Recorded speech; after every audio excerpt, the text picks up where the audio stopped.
again, myself Rajan, and today here I am teaching you the account subject. Account subject में guys मैं आपको 11th class की accountancy पढ़ा रहा हूं। 11th क्लास की अकाउंटेंसी में यूनिट नंबर 3 जिसका नाम है जर्नल प्रॉपर। जर्नल प्रॉपर में ये हमारा लेक्चर नंबर 11 है। श्योर गाइस, लेक्चर नंबर 10 में हमने आपको एक क्वेश्चन करवाया था जिसका क्वेश्चन का नाम था sold computer to Hari ₹4 1 lakh at the rate of 10% trade discount 10% cash discount. और उसके बाद हमने केस लिखवाया था कि हरी ने पे की है 40% अमाउंट इमीडिएटली। अगर उसने 40% अमाउंट इमीडिएटली पे की है तो बाकी के 60% क्या हुए? सर बाकी के 60% वो बाद में पे करेगा, तो फिलहाल के लिए वो क्या हुए? फिलहाल के लिए वो क्रेडिट बन गए, उधार बन गए।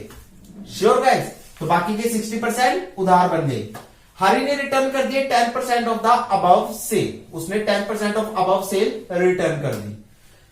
सॉल्यूशन नंबर ए में, केस नंबर ए का सॉल्यूशन क्या है देखिए ध्यान से। मैंने कहा था कि अगर आपके पास ये कंडीशन लगे कि हरी ने 40% अमाउंट पे की है और 60% अमाउंट पे नहीं की, दैट मीन्स टू से केस नंबर ए और केस नंबर बी मैंने दोनों करवा दिया आपको। केस नंबर ए और केस नंबर बी का सॉल्यूशन ये कंप्लीट मैंने लिखा हुआ है।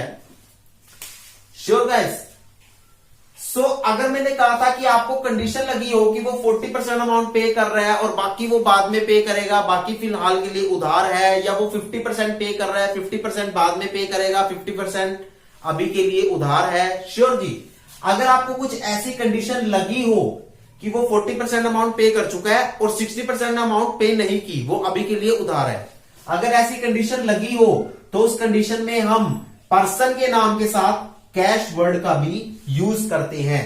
जर्नल एंट्री में पर्सन के नाम के साथ कैश वर्ड का भी यूज करते हैं।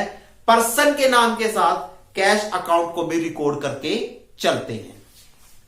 सो पर्सन का नाम भी रिकॉर्ड होगा और कैश अकाउंट भी रिकॉर्ड होकर चलेगा।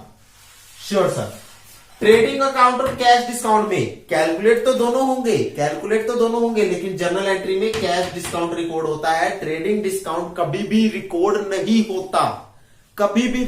होता। ओके जी।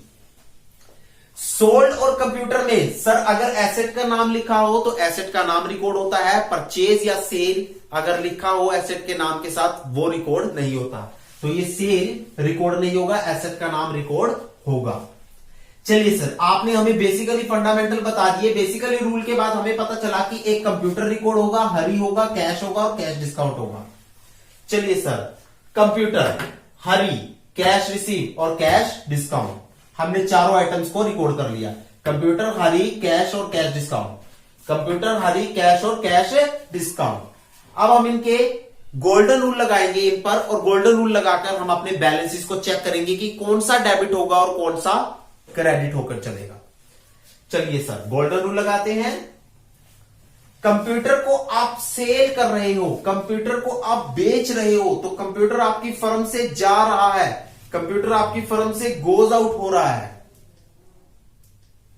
ध्यान से सुनिए, कंप्यूटर को आप सेल कर रहे हो, कंप्यूटर को आप बेच रहे हो। श्योर, कंप्यूटर आपकी फर्म से जा रहा है, कंप्यूटर गोज आउट हो रहा है, तो कंप्यूटर क्या हो रहा है? गोज आउट हो रहा है। ये एसेट है, हाँ जी, तो एसेट क्या हो रहा है? गोज आउट हो रहा है। सबसे पहले एसेट किस अकाउंट से जुड़ा हुआ होता है? एसेट जुड़ा हुआ होता है रियल अकाउंट से। चलिए सर, रियल अकाउंट का रूल क्या होता है? रियल अकाउंट का रूल होता है डेबिट एसेट का कम्स इन और क्रेडिट एसेट का गोज आउट। तो ये गोज आउट हो रहा है, सेल हो रहा है, जा रहा है, गोज आउट हो रहा है, तो ये क्या होगा? क्रेडिट होकर चलेगा। ये क्या होगा? क्रेडिट होकर चलेगा। नेक्स्ट, आप कंप्यूटर सेल कर रहे हो हरी को, तो हरी को सेल कर रहे हो, तो हरी कौन हो गया? उसे खरीदने वाला, उसे रिसीव करने वाला। तो हरी कौन हो गया? रिसीव करने वाला, रिसीवर। ये पर्सन है, पर्सन होने के साथ साथ पर्सनल अकाउंट से जुड़ा हुआ है। पर्सनल अकाउंट का रूल क्या है? Debit the receiver, credit the giver. तो ये रूल के अकॉर्डिंग क्या होगा? रिसीवर है तो ये क्या होगा? डेबिट होकर चलेगा। श्योर जी। अब आप कंप्यूटर को सेल कर रहे हो, जब आप कंप्यूटर को सेल करते हो तो बदले में कैश को रिसीव करते हो। जब आप कोई भी सामान बेचते हो तो बदले में कैश रिसीव करते हो ना, तो कंप्यूटर सेल कर रहे हो तो बदले में कैश को रिसीव करोगे, तो कैश क्या बन गया, कैश रिसीव बन गया। कैश आपकी एसेट होती है, एसेट होने के साथ साथ एसेट रिसीव हो रही है, एसेट कम्स इन हो रही है, श्योर आ रही है आपके पास। सो ये रियल अकाउंट में आता है, रूल लगता है एसेट का कम्स इन डेबिट और एसेट का गोज आउट क्रेडिट। सो ये रूल के अकॉर्डिंग क्या होगा सर, ये रूल के अकॉर्डिंग कम्स इन हो रहा है तो रूल के अकॉर्डिंग ये डेबिट होकर चलेगा, डेबिट होकर चलेगा।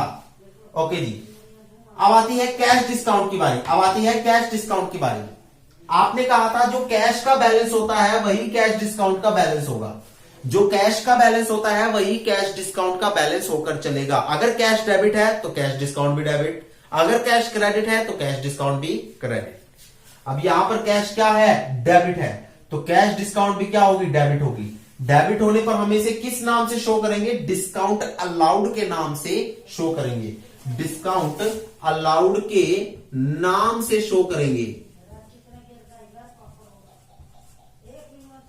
डिस्काउंट अलाउड के नाम से शो करेंगे हम इन्हें, श्योर गाइस। सो देखिए डिस्काउंट अलाउड के नाम से हम इसे शो करेंगे। ओके जी, सो नेक्स्ट आती है कैलकुलेशन। सर ये तो हमने जान लिया कि कौन कौन से अकाउंट्स आएंगे और उनके क्या क्या बैलेंसेस होंगे, ये हमने अपना वर्किंग नोट नंबर 1 में अच्छे से जान लिया। अब आती है वर्किंग नोट नंबर 2 की बारी, जहां हम कैलकुलेशंस के बारे में जानेंगे। कैलकुलेशन देखिए, इनवॉइस प्राइस कितना है, 1 लाख रुपए, 1 लाख रुपए इनवॉइस प्राइस है। हाँ जी सर, इनवॉइस प्राइस में से क्या माइनस होता है, ट्रेड डिस्काउंट, और वो ट्रेड डिस्काउंट किस पर कैलकुलेट होता है, इनवॉइस प्राइस पर ही कैलकुलेट होता है। ट्रेड डिस्काउंट इनवॉइस प्राइस पर ही कैलकुलेट होता है और इनवॉइस प्राइस में से ही माइनस होकर चलता है। तो ये देखिए ट्रेड डिस्काउंट 10% है, हाँ जी 10% है, 10% है ना, हाँ जी 10% है। तो ये 10% ट्रेड डिस्काउंट इनवॉइस प्राइस पर ही कैलकुलेट हो रहा है, 1 लाख पर ही कैलकुलेट हो रहा है। 10% 10,000 रुपया और इनवॉइस प्राइस में से ही माइनस हो रहा है 10,000 रुपया, तो बाकी बचे 90,000। सो ये 90,000 क्या होती है, इनवॉइस प्राइस में से ट्रेड डिस्काउंट माइनस करने के बाद हमारी एक्चुअल सेल या एक्चुअल परचेज निकलती है। यहां पर कंप्यूटर को सेल कर रहे हैं तो यहां पर एक्चुअल कंप्यूटर सेल निकलेगी, यहां पर एक्चुअल सेल ऑफ कंप्यूटर निकलेगी। चलिए सर, अब वो एक्चुअल सेल ऑफ कंप्यूटर निकल गई। ओके सर, नेक्स्ट पार्ट, हम 40% अमाउंट पे कर रहे हैं इमीडिएटली, तो 40% अमाउंट पे कर रहे हैं, तो 90,000 का 40% पे कर रहे हैं, श्योर जी 90,000 का 40% पे कर रहे हैं और 60% पे नहीं कर रहे, तो 60% क्या हो गया, क्रेडिट हो गया, उधार हो गया। और जो पैसा उधार होता है, जो हम उधार पर सेल करते हैं या परचेज करते हैं, वहां पर सेकंड पर्सन का नाम आता है, तो यहां पर हरि का नाम आकर चलेगा। 60% वाली अमाउंट पर हरि का नाम आकर चलेगा।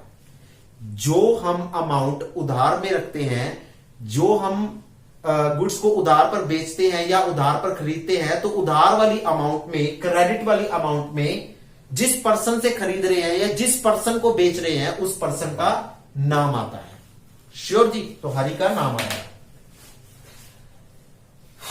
सो नेक्स्ट देखिए, इसका 40% क्या हो गया सर, 40% अमाउंट रिसीव कर रहे हैं, 90,000 का 40% 36,000 हम अमाउंट रिसीव कर रहे हैं। मैंने कहा था जितनी हम अमाउंट रिसीव करते हैं उतनी अमाउंट पर ही डिस्काउंट देकर चलते हैं सेल के समय। सेल के समय जितनी अमाउंट हम रिसीव करते हैं, सेल करते समय गुड्स या एसेट्स को सेल करते समय जितनी अमाउंट हम रिसीव करते हैं उतनी ही अमाउंट पर हम डिस्काउंट देकर चलते हैं। गुड्स या एसेट को परचेज करते समय जितनी अमाउंट हम पे करते हैं उतनी ही अमाउंट पर हमें डिस्काउंट मिलता है, श्योर जी। तो यहां पर 36,000 हमने रिसीव किए, तो 36,000 पर ही डिस्काउंट मिलेगा। कैश डिस्काउंट कितना है, 10%, तो 36,000 पर ही 10% मिलेगा, पूरी अमाउंट पर नहीं मिलेगा। जितना रिसीव कर रहे हैं उतने पर मिलेगा। 36,000 का 10% हुआ 3600 कैश डिस्काउंट। तो ये कैश डिस्काउंट माइनस किया, हमारे पास आया net cash receive. Sir actual sale of computer की अमाउंट कहां जाएगी, कंप्यूटर वाले कॉलम में जाएगी। चलिए जी, चली गई। ओके जी, सर ये अमाउंट नेट कैश रिसीव वाली कहां जाएगी, सर ये कैश कॉलम में जाएगी। चलिए जी, 32,400 है, 32,400, तो यहां चली गई।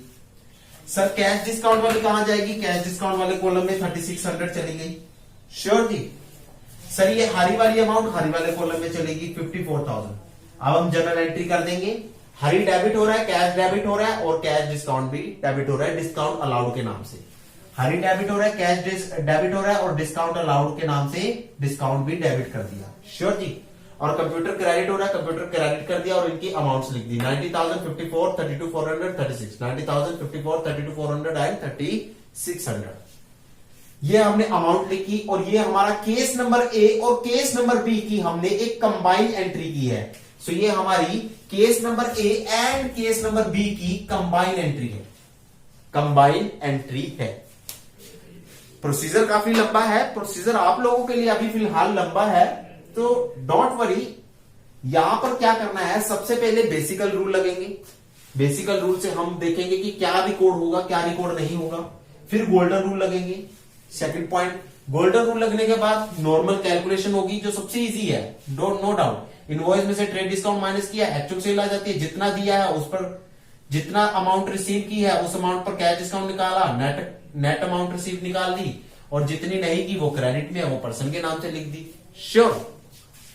फिर हमने पॉइंट नंबर 3 पर वर्किंग नोट बनाना है, कैलकुलेशन का वर्किंग नोट बनाना है, और पॉइंट नंबर 4 पर जर्नल एंट्री को पास कर देना है। ये सबसे बड़ी जर्नल एंट्री है गाइस, ये बहुत लार्ज लेवल की जर्नल एंट्री है।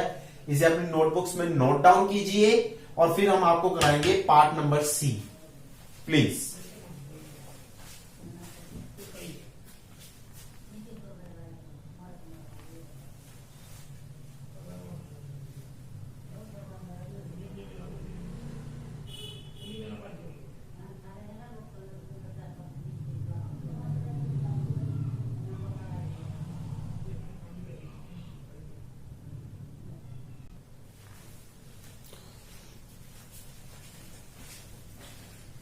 सो गाइस, नेक्स्ट हमारा है केस नंबर सी।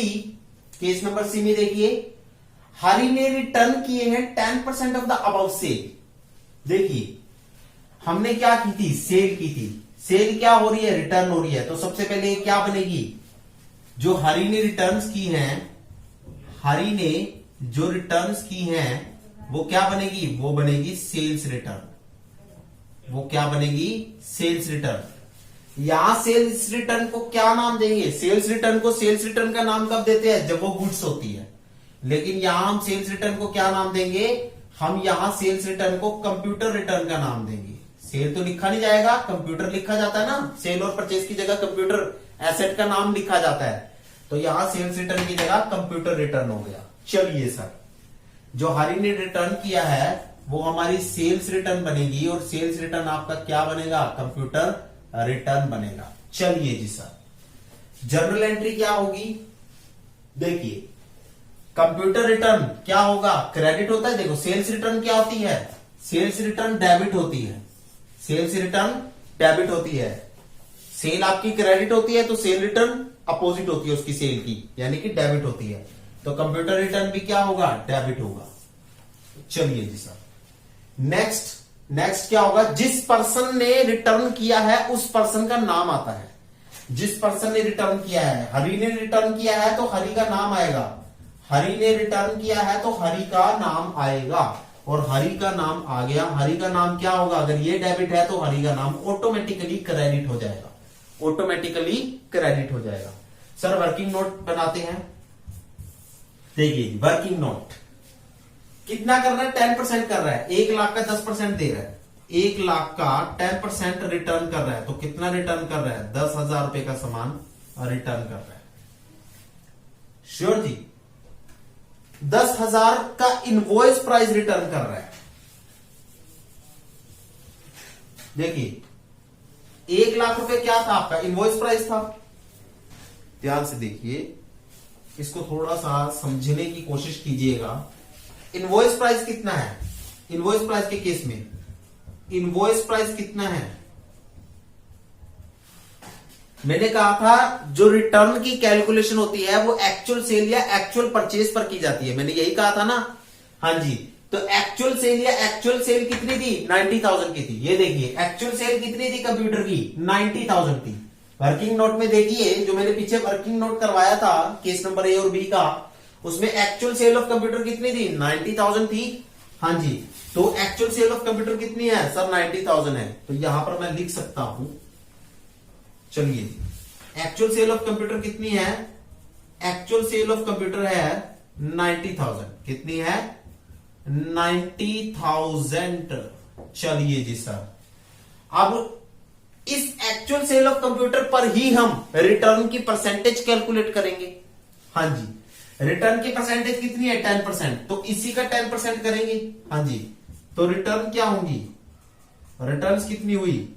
तो कंप्यूटर रिटर्न्स कितनी हुई? 90,000 का ही 10% हुआ है। 90,000 मल्टीप्लाई बाय में 10 डिवाइड बाय में 100, तो ये हुआ 9,000। मैंने कहा था कि एक्चुअल सेल ऑफ गुड्स या फिर actual sale of asset, actual purchase of goods या फिर एक्चुअल परचेज ऑफ एसेट पर ही हम अपनी रिटर्न की परसेंटेज कैलकुलेट करते हैं। यानी कि एक्चुअल सेल ऑफ एसेट या फिर actual sale of goods, actual purchase of asset या फिर एक्चुअल परचेज ऑफ गुड्स पर ही हम अपनी रिटर्न की परसेंटेज कैलकुलेट करके चलते हैं। तो हमने इसी पर 90,000 पर ही अपनी रिटर्न की परसेंटेज कैलकुलेट की 9,000। सो कंप्यूटर रिटर्न डेबिट हो रहा है, हरी क्रेडिट हो रहा है, हमें ये तो अच्छे से पता चल गया। हाँ जी, अमाउंट कितनी है? 9,000। तो जर्नल एंट्री यहां पास कर देते हैं। Sure sir. देखिए, computer account debit, computer return को किस नाम से लिखेंगे? कंप्यूटर के नाम से ही लिखेंगे। Computer account debit to Hari's account. Hari's account कितना? 9,000। कितना? 9,000। दोनों जगह 9,000 अमाउंट लिख दी जाएगी। श्योर जी। यहां लिख देंगे रिटर्न कंप्यूटर बाय हरी। रिटर्न कंप्यूटर बाय हरी। चलिए जी, यहां हम लिख देंगे सोल्ड कंप्यूटर टू हरी। यहां नरेशन लिखेंगे sold computer to Hari ₹1,00,000। Sure जी। At the rate of 10% rate discount, 10% cash discount. Sure जी, इतनी नरेशन लिखेगी। सो ये था आपका केस नंबर बी का सॉल्यूशन। ये है आपका केस नंबर बी का solution, sorry case number C का सॉल्यूशन। ये है आपके केस नंबर सी का सॉल्यूशन। ये केस नंबर सी का वर्किंग नोट है। केस नंबर सी का वर्किंग नोट है। श्योर जी। और ये भी केस नंबर सी से ही जुड़ा हुआ है। ये भी केस नंबर सी से ही जुड़ा हुआ है कॉन्सेप्ट। तो नोट डाउन कीजिए इस केस नंबर सी को भी।